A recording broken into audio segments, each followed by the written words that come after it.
More sirens sounded over Israel today as Iran and Israel exchanged missile strikes, with conflict between the countries now entering its second week. Meanwhile, President Trump says he'll decide in 2 weeks whether the U.S. will join Israel offensively, giving diplomacy a chance first. Talks begin in Geneva, Switzerland today between diplomats Germany, France, and the United Kingdom and Iranian representatives, as the U.S. also hopes to relaunch direct talks with Tehran. Natalie Brand has more from the White House. In Geneva, Switzerland, Iran's foreign minister is meeting with his European counterparts, pushing to end the conflict through diplomacy. Iran delivering this message as talks begin. Iran is defending itself against the barbaric aggression.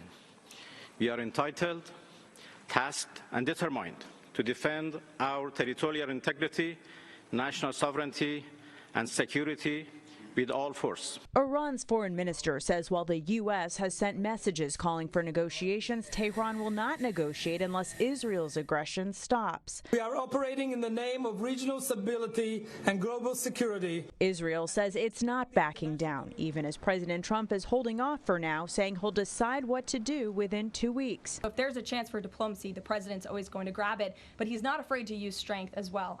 Secretary of State Marco Rubio and Special Envoy Steve Witkoff met with the UK's Foreign Secretary ahead of today's meeting in Geneva as the U.S. tries to re-engage in direct talks with Iran. As the State Department makes plans to help with evacuations of Americans trying to leave Israel, private rescue groups in the state of Florida are also assisting. Thank God that the Jewish Sabbath starts tonight, because we really desperately need that rest and that sleep. Josh Hammer arrived back into the U.S. early Friday morning. He said he decided to get out as strikes killed civilians in the week-long conflict.